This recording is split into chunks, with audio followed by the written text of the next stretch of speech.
Welcome back to the Imperfection is Beauty podcast. I'm super excited because I've been trying to get Samantha on the podcast for a minute, you guys. I'm super excited because I have the famous hygienist here.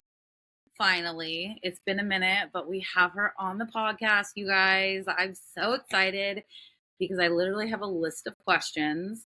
But I want Samantha to introduce herself. Hey everybody, I'm Samantha Walters. I am a lash artist and an ocular hygienist in New Brunswick, Canada, just north of the state of Maine. I've been practicing for 9 years. I owned a very successful lash extension spa and just recently announced that I'm now a solo artist. I teach all things around ocular hygiene for both the client wellness, but also for the lash artist too. And Michelle, yes, as she had mentioned, has been trying to get me on for a hot minute because ocular hygiene is a huge topic right now and something that I've been spearheading all year long. And I'm really excited to be on the podcast today to talk a little bit more about some new developments. This is definitely an exclusive interview because I am currently on a sabbatical until February. So if you've all been missing out on some very juicy details, you'll probably find them in this podcast today. So I really appreciate you having me on today. Thank you.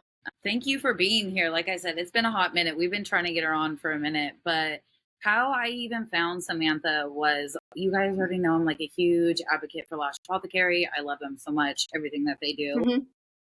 They were actually on a live together with Samantha.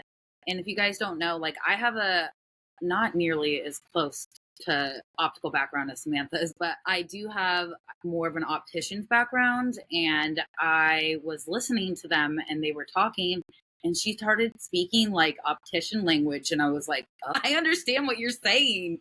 You know what I mean? So then we started communicating and then it's just been like, yeah, we've been talking ever since. But yeah, I'm really excited. Like 6 months. Yeah. And then we met each other at LashCon. So that was exciting. And ever since we've just been talking, but I've always just tried to be like as real as it comes on this podcast and just like on social media in general. And I have to say that, okay, guys, I was driving just the other week and I thought I had a fuzz in my eyeball, like in my lashes, you know, whatever. So I'm like sitting, looking red lights, and I'm like going through my lashes, and I'm like, this ain't a fuzz. And I pull my lash line up, you guys, and I about had a fucking heart attack. Like legit heart attack.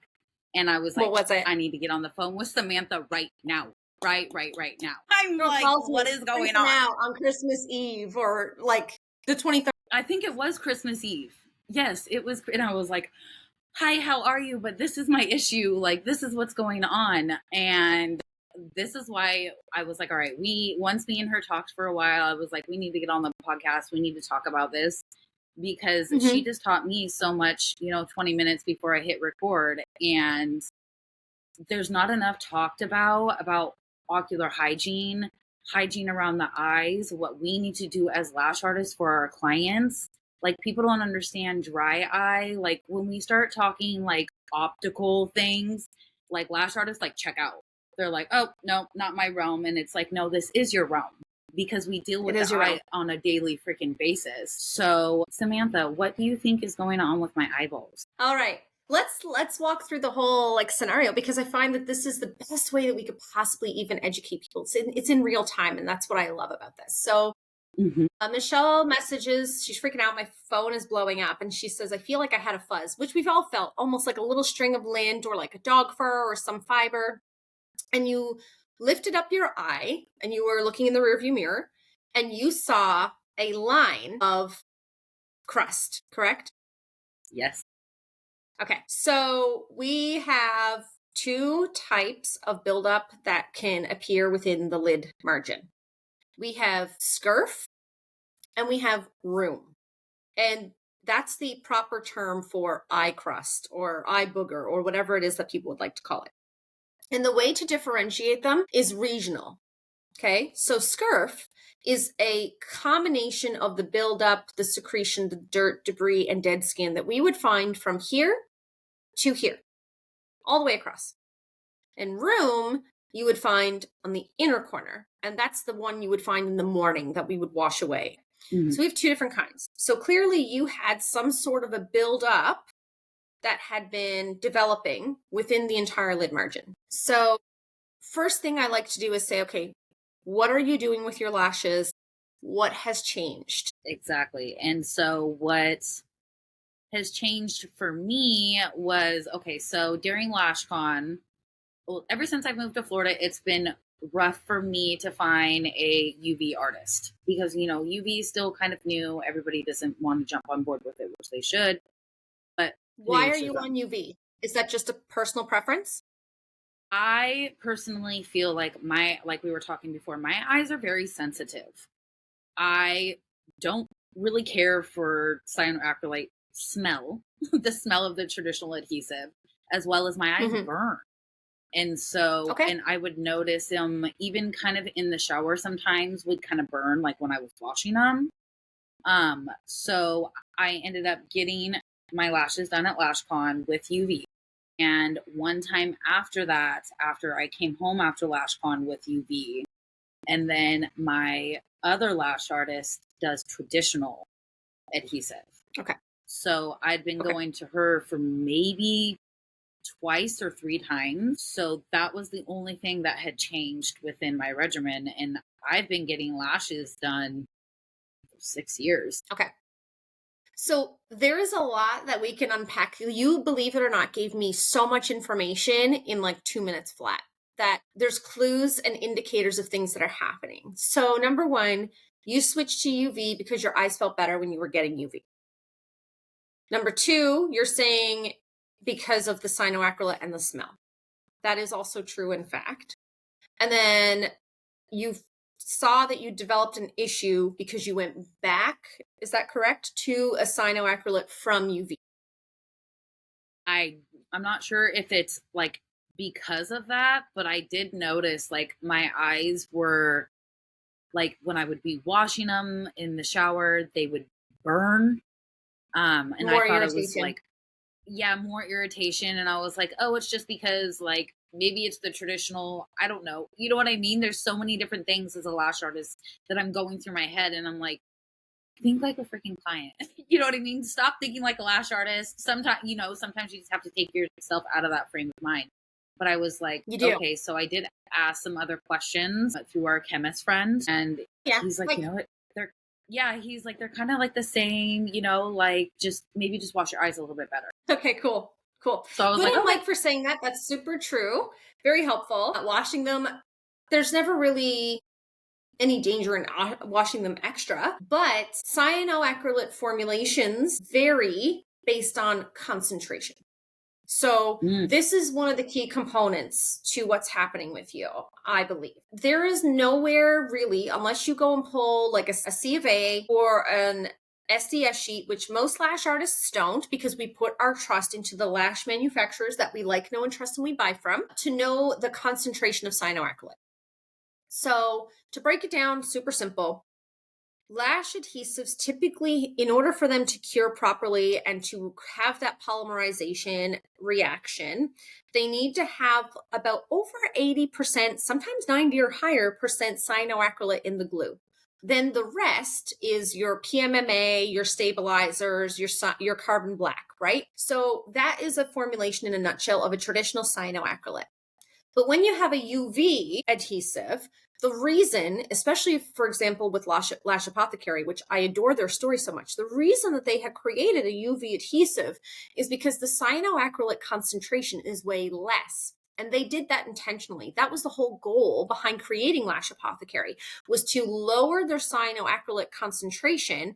But how could they do it so that they still cure? Because if you need 80, 90% cyanoacrylate in a traditional to cure and last long and have long-term retention, and then all of a sudden you create a UV and it's way lower, then you would think you're just going to have bad retention. So their chemist said the only way you can then have good retention that would bring you up to the same quality as a traditional would be to add photoinitiators and make it UV. So Lash Apothecary, if you were to go follow and look into them a little bit further, I don't want to say this is affirmative, but like their adhesive cyanoacrylate concentration is in the 60s, probably the mid 60s. So if you've got a I think it's traditional like cyanoacrylate, 68. yeah.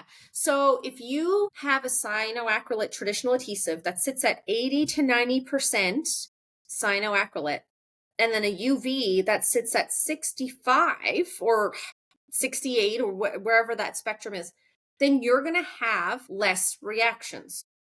Why? Because cyanoacrylate needs what to cure? Water molecules.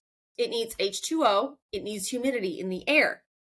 So the higher the cyanoacrylate, the more moisture is also not only being pulled from your atmosphere, but it's being pulled from your ocular surface. That sting and burn you're feeling is your eye drying out. So the higher the cyanoacrylate, the more drying out and stinging and burning you're going to feel with the traditional adhesive. That's why people love UV adhesive so much. They don't know what's actually happening scientifically, but all we know is that the experience of not feeling stinging and burning matters more than anything else in the world, and clients are coming to UV in droves. But it's the low cyanoacrylate formulation that's actually the scientific reason why that's happening. And because it doesn't rely on moisture, it relies on a light, you're getting less dry out of the ocular surface. In my true, honest, professional opinion, I do think UV is 100% the future of the lash industry. I know a lot of people are slow to get onto it because they're so hyper-focused on the whole light science, which can totally be another topic for another day. At the chemistry level, yeah, but at the chemistry level and in consideration for the ocular surface and what cyanoacrylate does to the ocular surface, UV was better for you. Now, with the eyes, we become very comfortable with feelings and sensations of the eyes. There are some clients, and we've probably all heard this before from many lash artists, where clients will have stinging and burning maybe once or twice, and then all of a sudden they're used to it, right? That's asymptomatic, which means it happens all the time. They get used to it. They don't feel it anymore. And then it's just this routine thing, and they've been with you for years and years. That likely might have happened to you at some point, or maybe when you lived in a different state because your environment and climate has varied over the years from moving. So you would have had a sensation that you were used to, that you were asymptomatic to, that you wouldn't have felt anymore with a traditional cyanoacrylate. But then you switched over to UV. So now your eye has become climatized to a lower cyanoacrylate, less irritation. And so the minute you went back to traditional, you brought back so much more irritation that your eyes just freaked the heck out. Does that make sense? Yeah, that totally makes sense. Because like I'm like not rough on my eyes, not rough on my lashes or anything like that, but like I wash my lashes, I do what I need to do, and then I just realized like I kept pulling at my eyelid, you know what I mean? Like more than normal. And then like I was telling you before, like I felt like almost a few days before I noticed like the crustiness, like I thought I had a eye infection or like pink eye. Okay. Because I used to get pink eye a lot as a kid. And then like it was like underneath here that felt throbbing, and it just like hurt. But then I looked at it, I couldn't really see anything. I had Joseph look at my eye and he's like, it looks fine. And I'm like, why does it hurt? Like, I know my eyes, you know what I mean? And then like a couple days later, then I saw that crustiness and I was like, oh. Yeah. And your eye could very well just be trying to like heal just from that irritation on its own, right? And trying to flush. So we have 3 different types of tears, believe it or not. I know that we can't physically see the difference and differentiate it, but we have a natural tear that we produce, which is enough to keep the surface of our eye hydrated. Like if you were to touch your eye right now, it would feel wet. Your finger would feel wet, but we're not crying. Why is that? It's a different type of tear than we would cry. Like there's a reflex tear, a basal tear, 2 different kinds. So in the process of you experiencing that irritation, your body and white blood cells started to accumulate into your tear composition to heal whatever was going on, which is probably another part of that buildup and that bacterial overload that you've experienced, right?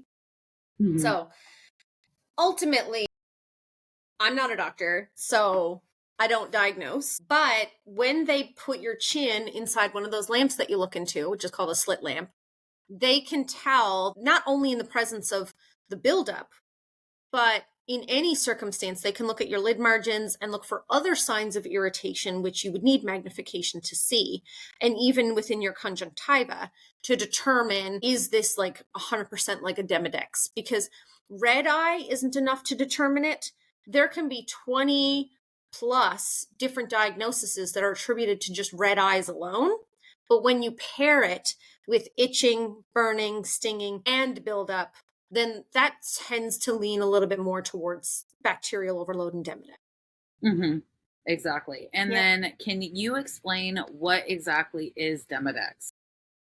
Yeah, so we all have Demodex presence on our face. It is a part of our microbiome and our flora. It is a mite that lives on our body and our skin, predominantly around the eye area. We have two species. They are called Demodex folliculorum and Demodex brevaris. Demodex folliculorum loves to live and burrow into the follicles of your lashes.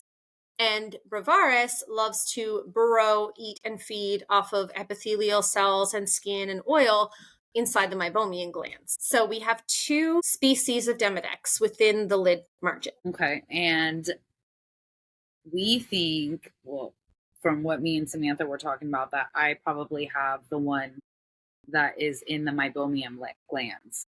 Because Correct. I followed up with my lash artist and I told her, like, I'm going to wait a minute. I want to get this kind of cleared up kind of thing before I was supposed to have a fill 2 days ago, Thursday. But she didn't see anything in my lash line. You know what I mean? So that's why I was like, because I know personally, this is just my own personal like theory, hypothesis. I don't know if this is true or not, but I have found within my redheads that more redheads, almost every single one of my redheads has some type of Demodex, and it's more around their follicle in their lash line. Okay, Because interesting. they typically get mega, and they're a little typically more oilier. And then I noticed like their follicle of their lashes like irritated. It's like inflamed. So yeah, and I It didn't could notice definitely that with be. mine.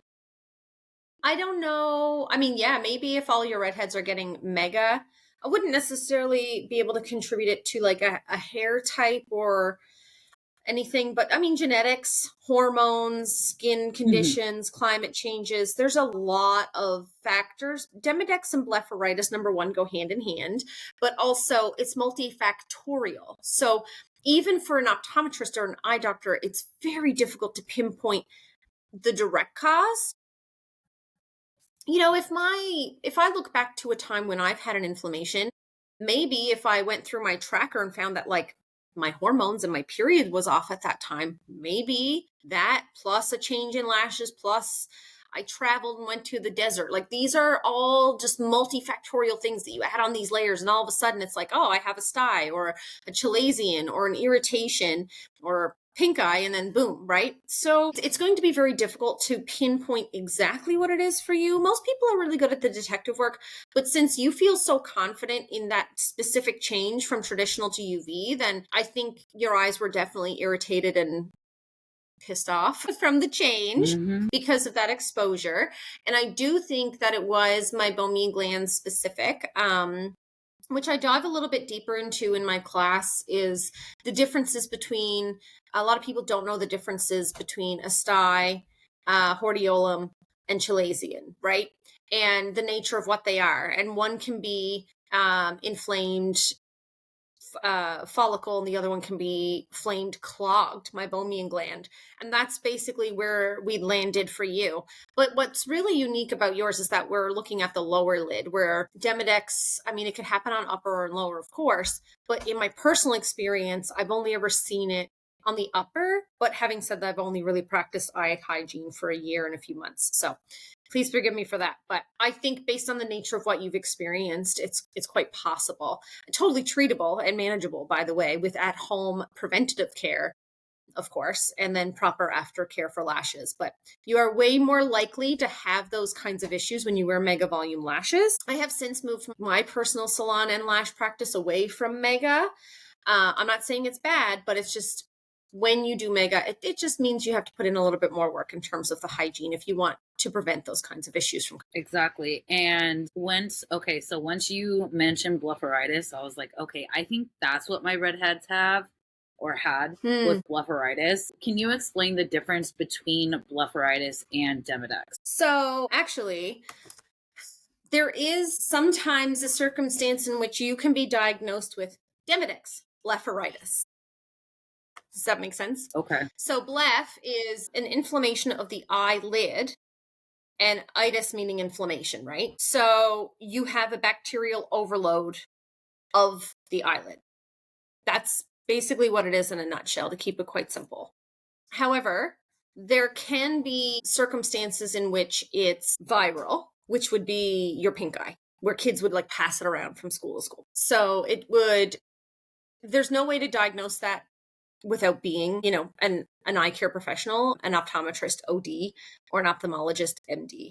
So ultimately, I don't like delving into the diagnosing part of it, but blepharitis in a nutshell is inflammation of the eyelid. So it can present in a lot of different ways. Okay. And then the Demodex is going to be more of the crusties? You know what I mean? Does blepharitis as well produce that crustiness? Almost like that sleepiness in your eyes? Yeah. So it's really hard to kind of tell the two. Yeah. So some optometrists like to just blanket statement that any overgrowth or overload of Demodex is blepharitis. Some people just call it Demodex blepharitis. I find because we're now creating more and more awareness around ocular hygiene and dry eye, because blepharitis can be a sign and symptom of dry eye, then a lot of them are just kind of leaning so hard onto the hygiene side that it's just Demodex blepharitis. So it's really changing. The landscape is really changing, because when I was growing up, blepharitis and pink eye were the same thing. And pink eye was the gross thing that you got as a kid in school and you passed it around. Whereas now I feel as though we're more educated. We know more about blepharitis versus pink eye. And so pink eye, for me, it's like the best way to explain it is there's viral and there's bacterial. Bacterial meaning we have poor hygiene on ourselves. Viral meaning I passed it on to someone else. Okay. Yeah. Okay.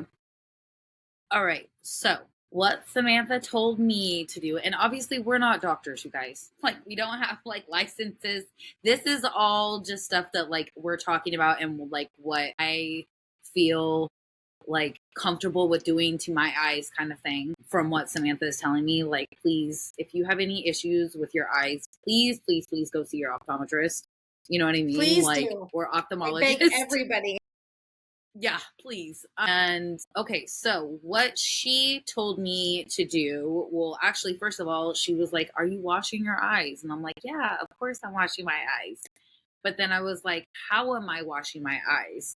So I've noticed, I remember listening to a podcast and they're like, the lash brushes are so bacterial, blah, blah, blah, blah. Don't use a lash brush. And I was like, ew, bacteria. I don't want that shit in my eyes. So I'm just going to use my finger. Okay. Well, and Samantha's like, okay, well, when you do that, you're not getting underneath the lash line. And that's where I saw the overgrowth of the cells. So Samantha's like, okay, wash your lashes better, basically. You need to get all the way in there. And she suggested this, if everyone's on video, it is called OcuSoft hypochlorous acid solution. This is the spray, and I hope everyone watches on video, but this is the stuff that we can get off of Amazon.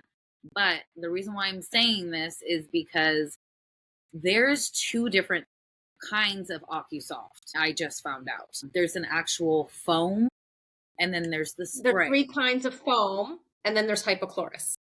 Exactly. So can you do me a favor and explain that? Because I feel like all the lash artists that are trying to get more on the ocular hygiene train, I was confused as shit until you just explained it to me. I thought they were all the same thing, and I was like, oh my god, my eyes are gonna fucking burn. Everyone because does. You know what I mean? So, and then when you explained it to me, I was like, because when I sprayed this stuff in my eyes, I was like, my eyes are gonna burn. Fuck. Okay. And then I did it, and I was like, this feels like water. It didn't hurt at all. So, and there's a reason for that too. Yeah, explain to us the difference, please. So one thing that I love to do, it's like the party trick, the circus act that I love to do. And I freak out my students in my class, but we're going to do this real quick. And I hope you trust me. Is that an empty box or do you actually have the hypochlorous acid there? No, I actually have it in here. Okay. Hold up the bottle. Can you take it out? Yeah. I bought 2 because I wanted one here at this shop for clients and then I wanted one at home. Okay, cool. I only had 2 left. So a lot of people, first off, I'm going to explain as you're opening and holding this up exactly. People freak out because they hear the word acid. So there are many acids within our body, amino acids, like hypochlorous. We produce hypochlorous in our bodies. There are acids that the human body produces regularly every single day. And so the minute you introduce one that's formulated correctly to the body will recognize it almost instantaneously, and there won't be any adverse reaction. Hypochlorous acid is in fact one of those. And the best way for me to show this and model this to you is I want you to spray it in your face with your eyes open. Dead serious. I'm like, shit. I'll spray it in my eyeball. I'm like, I don't care. And your eye, your eye is going to say, just spray it right in. You're one of us. And your ocular surface will absorb that. And it will be perfectly fine. You can look at me straight in the face with your eyes open. Yeah, you end up blinking because it's reflex. Well, yeah, because I mean, you have water in your guys' eye. I mean, no. But so how do your eyes feel? Normal. Right. Like totally normal. It feels like I just sprayed like water on my face or like rose water. Mm-hmm. You know what I mean? That's what it feels like. It feels just like my eyeballs are wet now. But hypochlorous acid is a beautiful powerhouse. P.S. Side note, park this for later. Hypochlorous acid is also great if you're short or in a pinch, or if you just want to do a full replacement as a toner. You can use it as a toner. Because it's pH balancing. Correct. Exactly. Okay. Yeah. And I have had the foam before, and that's what had burned my eyes. So what is let's the comb foam? through that. Yeah, let's comb through that. So OcuSoft has 3 foam formulations. They have original, plus, and platinum. They say that you don't need to rinse them, which is fine because they've been tested on the eye as an overall health product. At no point has OcuSoft come out and said this is formulated for lash extensions or lash artists. It's been evaluated for its regular use at home where you're standing up, right? And you're using it or you're using it in your shower. It's a part of your daily hygiene routine. They didn't create OcuSoft where they laid clients on a table where gravity was forcing OcuSoft into the eye. This is why it's stinging and burning people. It's meant to go around, right?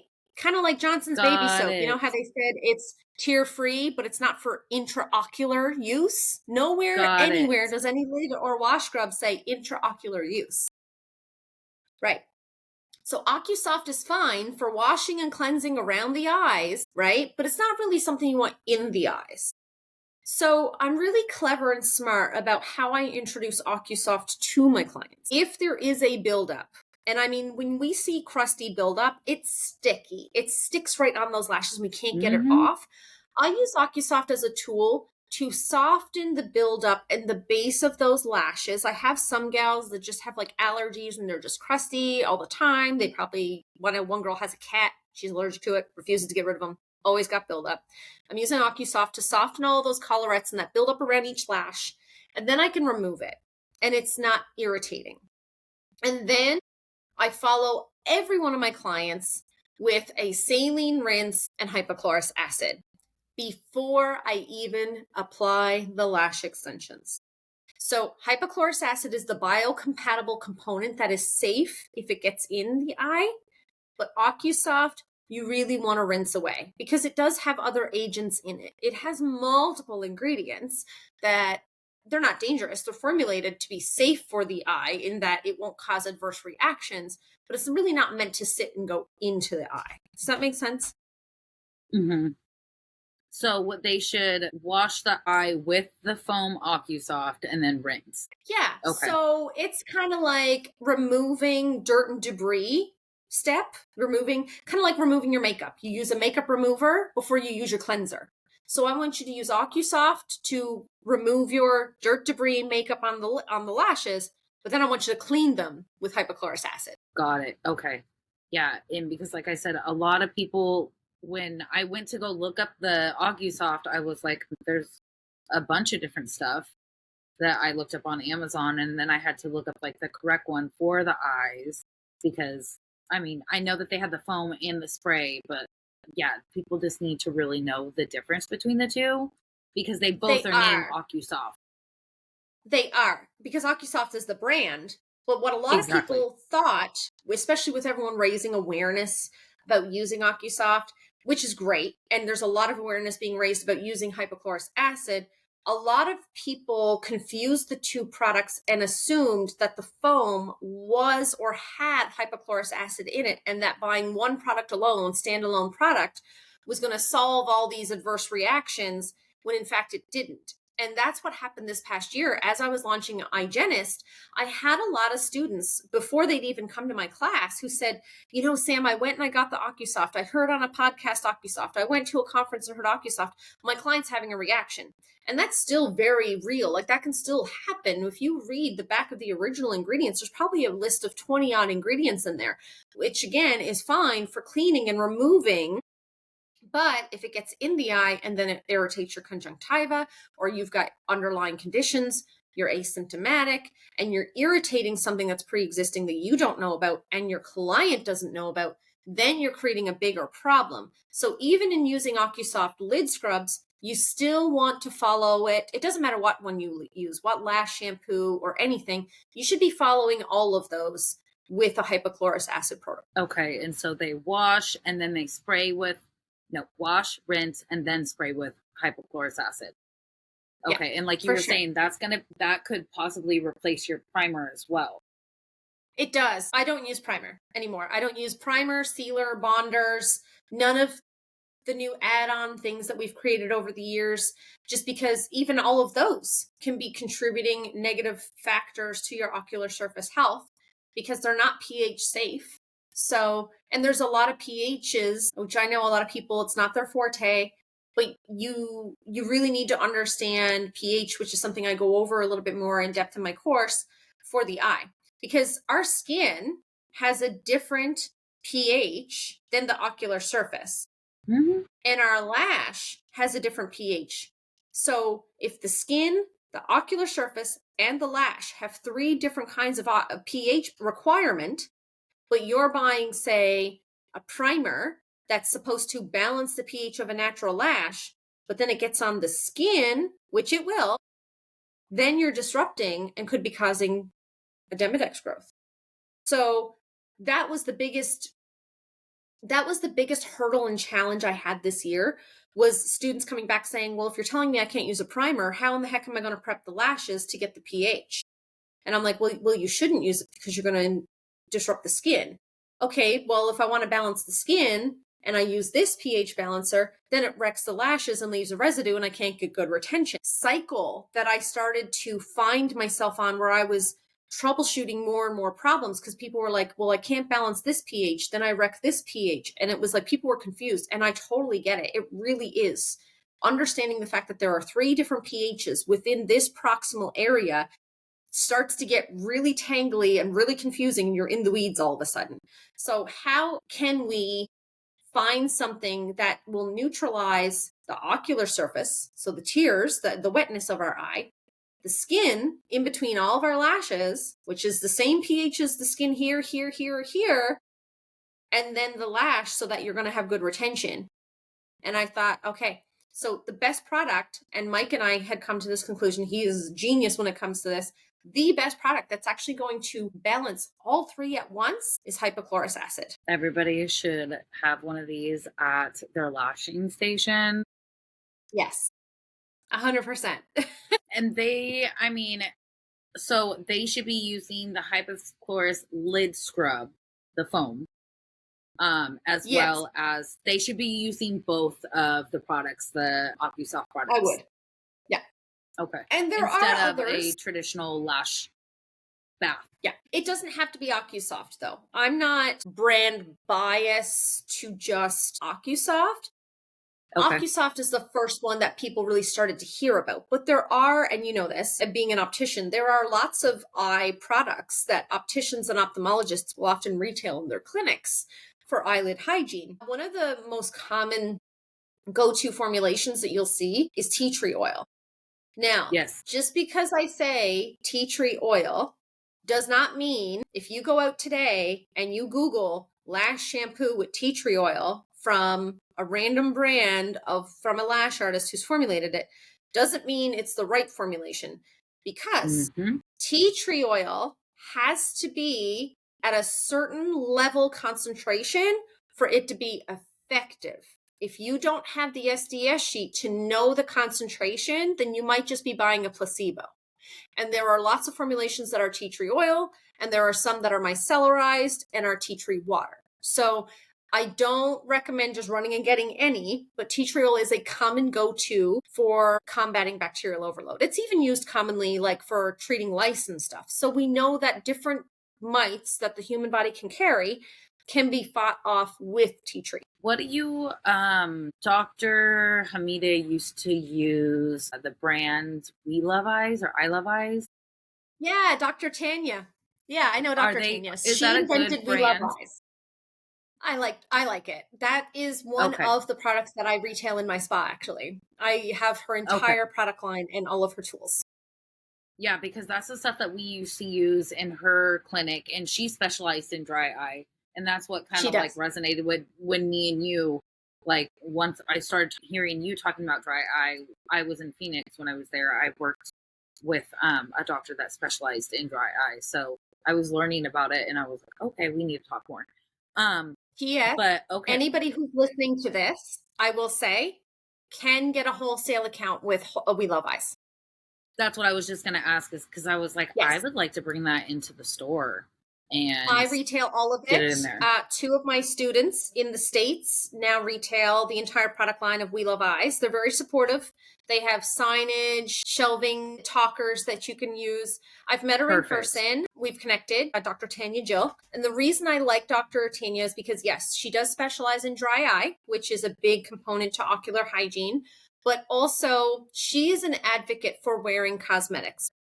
Eye doctors, some say they don't like lash extensions. Ophthalmologists will say, I don't like lash extensions. They're unsafe. They're unhealthy. You need to get rid of them. But some are so against it that they're also anti-cosmetics, period. Like, don't wear eyeliner, don't wear mascara, whatever, right?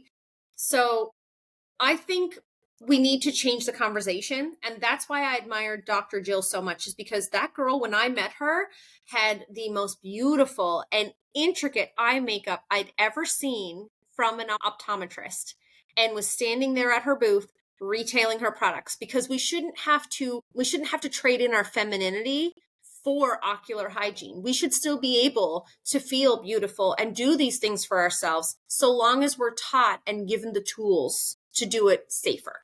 So that's why I like Tanya. She's wonderful and a huge front runner for pro makeup, but hygiene first. Okay, I'm definitely going to have to look at them and reach out to them. I love her. Yeah, I definitely, because I mean, I liked their products that was in the doctor's office. So, and we retail them all the time, and people always came back and like got their lid scrub and stuff like that. So she's so great. Yeah. And she's American based. So if there's products in Canada that I can't, like my students in Canada can't get in America, and there's stuff in America you can't get here. So for my American students, she's one of my top recommended for a whole range of. Okay. So I really specialize in Mega, and I mean, that's what I specialize in, whatever my client wants. But I typically get Mega myself. And as we were talking, you said no lash fans. Can we talk about that? Yeah. So I have a reel on my page. You'll see it. It's a hand holding a fan, and the whole reel is me throwing all of the fans in my spa in the trash. We had 8 of them. I had them at all the stations. And we, for the longest time, for many years, we had developed these fans where I remember years ago when we had Mise en Cils, Lash Forever, and Nova, like really, really high cyanoacrylate adhesives that give off a lot of vapor. We would use fans to kind of blow it away from the client's face so there would be less fume. But really, then sometimes the client would have less retention or worse retention because they're blowing away the molecules that need to grab onto hydrogen molecules to polymerize, to solidify onto the lash. So that was an issue that a lot of people overlooked over the years. But then in addition to that, as the polymerization was happening with high concentration cyanoacrylate, it's causing that stinging and burning. But really, now we know the stinging and burning was cyanoacrylate extracting hydration from the ocular surface. So if you can find the right formulation with a lower cyanoacrylate concentration or UV, you don't need a fan. You don't need it at all. And if you're using a fan and your client's eyes are closed, and if you had, like, I have a rectangle fan, I'm going to just demonstrate. So if you've got a rectangle fan and you're underneath blowing up into the eye, you're drying out the eye's ocular surface, but also you're drying out the lid margin across here, which needs to stay wet and it needs to stay moist for you to be able to blink and open and have that wiper blade mechanism, right? So when you've got a client on the table and you've got their eyes shut, and in some cases we tape them shut, we're preventing the eye from doing its core function. That's moisturizing, wiping away debris, and rehydrating. So you've got cyanoacrylate pulling moisture from the ocular surface. Now you've got a fan evaporating more from the ocular surface. You're causing your client to have dry eye. There's short-term dry eye that clients can have exclusively from getting lash extensions. And if you dry out this margin, your clients are at risk of developing a condition called lid wiper epitheliopathy. That is a legitimate condition that they can be diagnosed with from having this area dried out. And we were causing it and are still causing it, and we shouldn't be. Shit. Okay, so what do you suggest to do, like, for, like, if their client's like, oh, my eyes are burning, you know what I mean? So if your client's eyes are burning, it's because of a lack of moisture.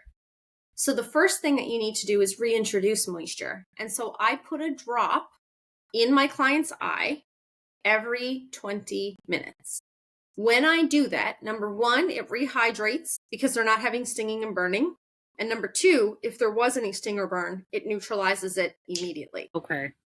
And that's the saline drops, right? That you were carrying around during LashCon? Yes, they are preservative-free drops made by Refresh. Okay.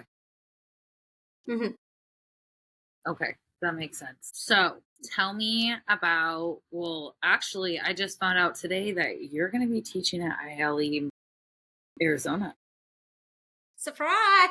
Yeah.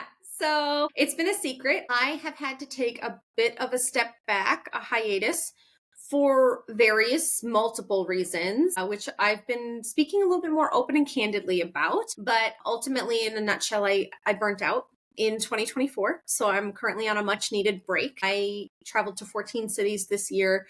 My course blew up way faster than I thought. And in the process of it all, my family experienced some losses that I've been grieving, and my daughter's been diagnosed with a disability. So to be fully transparent, a little bit candid, this is the first time, a total exclusive podcast where I'm admitting to these things. I needed a break.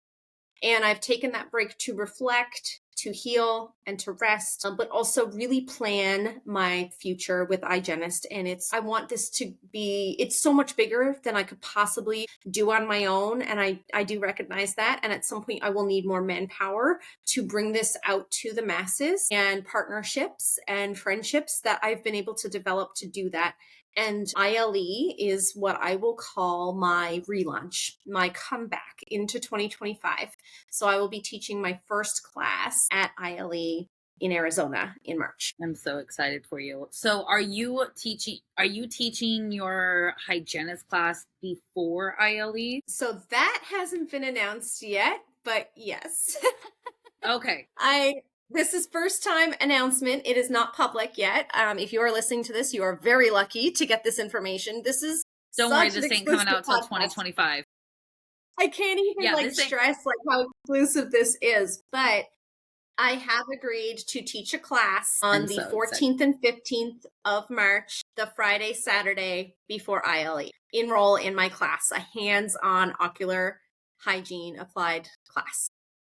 You guys need to get on this shit. If I was in Arizona, like I would be like, take my money like right now, because I have been to I don't know how many freaking conferences, but having that 2-day class and them backing it up right with a conference is so smart for obviously you as the educator, but then also for the lash artist, because you're going to get so freaking much information.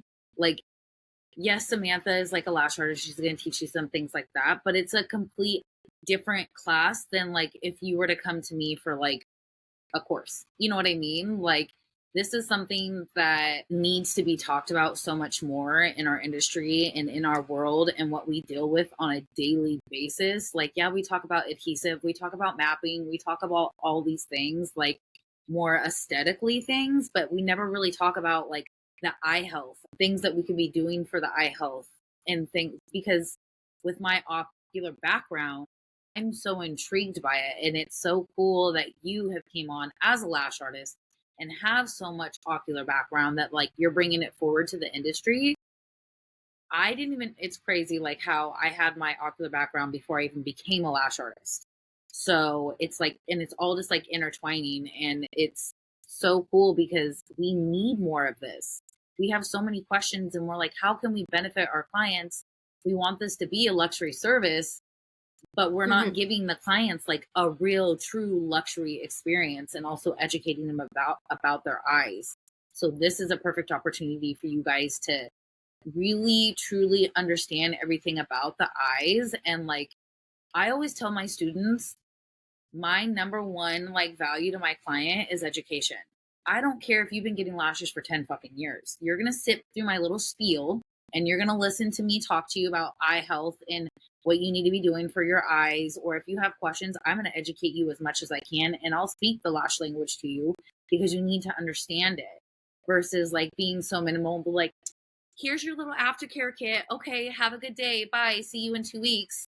Did you explain to them anything about like washing their eyes? I'm going to jump up on this. I'm going to climb up onto this soapbox with you, because do it. This is why I think you and I get along so well, and why we've become such good friends, is because I am very anti-online education, because I feel as though it's created a monster that now we can't get ahead of. I believe that there is certain aspects within lash artistry that have been lost. And there's this piece of authenticity to the art of lash artistry that you deserve to have passed on to you and nurtured within you by doing it in person. And with hygiene, it's very difficult for me to deliver a hygiene perspective when you don't have models where I can physically show you a lid margin and say, here's this, and so on, so that you physically can look from behind the client. Number one, you're looking at them upside down, but pulling back and looking at that lid margin and watching for optimal health, because we are already advocating in the lash world, like at LashCon and other conferences, and myself and eye doctors, where lash artists need to partner with the optometrists and ophthalmologists. But that is a complete waste of time when you don't know what you're looking for or doing in terms of ocular health and hygiene. So if you don't know what you're physically looking to identify, then you don't know why you need that partnership. You actually don't understand it. And of course, then what happens is we create all these courses where these educators say, if the eye is red, don't touch it. Or they just don't say it at all. And lash artists continue the service and put lashes on an eye that's severely irritated. The customer or the client may just say, that's just redness, I'm used to it. But remember, there's 20 odd different reasons why somebody could be red or irritated. And so you need to be empowered with the skills and the knowledge to be able to say no when it's appropriate to say no, and do it professionally and in a supportive way. And so then you need the other component, which is, am I confident enough to pick up the phone right now and call Dr. So-and-so down the road and say, hey, I have a referral for you. Here's what I think. and then they can get them in. You need all of this education that you just can't get online. Also, from my experience in this past year in the pre-launches of Hygienist and my course, when we booked models, I had gone on with a straight plan of we're going to get them in, put extensions on, I'm going to show them how to clean, I'm going to show them how to put in eye drops, and out the door they go, right? So the only thing I was changing from a hands-on course was you're not just applying a set of lashes and sending them out the door with your technique or your glue or your first-time classic course or whatever course you're taking, because they all entail application. I was adding cleaning and eye drops. And what I realized really quick was there were huge, huge gaps in consultation and communication. And so when I did my first class, I'll never forget two things that I will never forget for as long as I live and I teach that happened in my first class in Calgary was one, I had two models show up wearing contact lenses and said, well, I always wear contact lenses when I get my fills. And the second thing that happened that I realized in models that I wasn't prepared for was a student was cleaning the lid margin and pulling up the lid a little bit more. You just want to crease. You just want to lift them like this so you can see a little bit of the pink here. And you want to be able to wipe that area of the bacteria. That's where the bacteria really is, not here. And as she's doing this, she saw a little black right here, freaked out with the client on the table. And I thought, okay, all of the students and the majority of what the students I've taught this year are online taught. And my student freaked out because she'd never done this before. She'd never looked at the eye the way that we should. It's so overlooked. Like you should be observing the surface. You should be observing the lid margins here and here. You should be observing the skin. But we've become so routine. It's get on the table, brush over top with some shampoo, wipe it away. Some don't do that at all, right? And then you just put on an iPad, right? You stick it on and all you're looking at are these lashes, but you're not looking at the margin. And then you're into your groove. And this poor student saw this black spot and freaked out. And it was her tear duct. It was the punctum of the eye. And because she'd never taken time to actually observe the eye slowly and taking her time, she freaked out. She couldn't identify the tear duct. And that was so scary and concerning to me as an educator, because at the very least, you should know every single structure of the human eye anatomy. You really should. And so for those reasons, don't believe in online education, because I feel as though we're missing a lot of fundamentals and that care that should really go into your skill. I feel like we need to take your class before we even get certified to do fucking lashes. You know what I mean? I have been asked a few times if I would incorporate hygiene into such and such a course or so-and-so's course. I'm not a fan of putting my education online because I want to bring back that integrity that has been lost. Remember years ago, you had to do it hands-on and sign a contract. I do feel as though there's so much copy and paste and AI-driven education out there now that we should go back to basics. We need to get back to that fundamental foundation first. So I'm very undecided about whether or not I will incorporate this into other curriculums, maybe license it, but I'm just not there yet.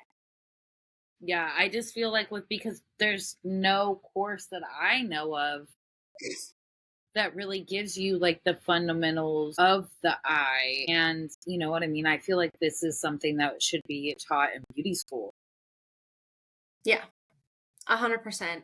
And I mean, I've taken courses where anatomy has been talked about. I've taken lots of courses over the years now, but what I learn is here's an eyelash, here's an eyelid, here's an iris, here's a pupil, here's a sclera, and away you go. But there's so many more structures that are overlooked, and more so the mechanics of the eye that are overlooked. And that's where I come in. That's where I take you back. We go way back to basics. That's my theme. That's my mantra. Back to basics. Okay. Mm-hmm. So you're taking everyone back to basics to where you actually explain the whole entire eye, how it works with lash extensions, how it works with the adhesive, how it reacts, what is how actually it happening reacts. while your client is laying on the table and you're applying the extensions. What is happening to the human eye? Exactly. I feel like people don't know because they're just like, oh, well, I was taught just to put, isolate, dip, place, isolate, dip, place. And it's so much more than that. So There's a huge lack. Like, did you go to aesthetic school I did. or just do lash? No, I did went to full aesthetics. So in aesthetic school, and you learn about like relaxation massages and like care Hmm. for the person or facials, Hmm. you're all about that connection, that energy exchange, that care, that 100%. Ayurvedic concept about how like you don't even leave a room during a facial because it's that disruption of flow. Like the way you move and you touch people is very flowy. Whereas lash artistry, in my opinion, has become clunky. There's no other way to It explain has. it. It's just it's become clunky where it's this, we're doing the things, but where is the care for the overall client experience? We can have dim lights, we can have warm blankets, we can have a wonderful experience process, first impression all day long. But the care and the experience has so much more with me helping you develop skills to pay attention to the body as a whole that's laying in front of us. Because there are things and cues that can actually show us that the eye is experiencing, discomfort before the client even knows that they're experiencing discomfort. Hmm. There's so much more to this than just a drop or a hypochlorous acid. This is a whole body approach. 100%. And I feel like if you are a lash artist that wants to up level themselves as well as their business and their lash, I don't want to say lash game, but lash knowledge, and actually really truly, not saying that like if you don't take Samantha's class or learn about like, the eye even more, like it's not a luxury service, but really elevate yourself as a lash artist yourself and truly set yourself Differentiate. apart than Yes. everyone else, because that's what made me different. Was I always gave my client an aftercare kit. I educated them. I didn't care. Like I said, I don't care if you got lashes 6 years still getting them. You know what I mean? I'm going to give you my spiel. You're going to get my kit and that's it. So, and that's what separated me apart from a lot of people in Eugene, because still to this day, I get people, they're like, oh, I've got my lashes done for years and I never washed my eyes. And I'm like, what the fuck? You've never washed your eyes? Like with a soap? Are you serious? So, Yeah. Yeah. I really, really encourage you guys to take Samantha's class. I'm not saying this just because she's on the podcast or anything like that, but like if you are seriously gonna take lash artistry like as a serious profession, you need to learn more about the eye and the eyeball and everything about it, and I'm like, we could talk adhesive mapping and all that shit a different day, but like if we don't have eyeballs that are healthy, we don't have a job. Period. Yeah. So I really feel like if she's in your town or city or near where you can go take her class, I hopefully will eventually get her here in Florida. But Arizona, for all my Midwest and West Coast people that I know that listen to this, you guys should definitely get into Arizona and go to ILE and take Samantha's course before ILE, because it's going to be amazing, as well as ILE. I know how Crystal does her events, and it's going to be amazing. There's going to be so many good speakers, so many classes that you're going to be able to choose from. Like, it's And my totally worth the education, investment. my education is not the hygiene class. The hygiene class is Friday, Saturday. At the Yes, conference when separate. I'm speaking, I'm going to be doing, I haven't worked out all the details yet, but I'm really thinking it's going to be a legitimate lab. Like a legitimate lab. I'm going to show you and teach you things at a lab perspective. That's exciting. Yeah, so you guys definitely need to go get your tickets, because like I said, it's totally worth it. Make sure. Okay, so if people want to take your class, how can they find you? Where do they sign up? Give us all the details. So right now, the link and the website is not live. We're slowly building up that excitement. So for right now, if you were to find me on Instagram as iGenist, which is EYEGIENIST, so hygienist, but I in the front, there is a link in bio and it's a sign up to my wait list. So if you join the wait list, there is one for Canada, United States, and Australia. Then I capture your email, and I'm adding everyone to an exclusive email list to sign up for ILE. So you will get a direct link from me. And this is because of how I want it to be such an exclusive opportunity for hands-on. This is the only way that you'll be able to enroll in the class. That will be rolling out within the next handful of weeks. I'm just working out some details because we just only announced it today. Yeah. Perfect. So, and you have what, Instagram?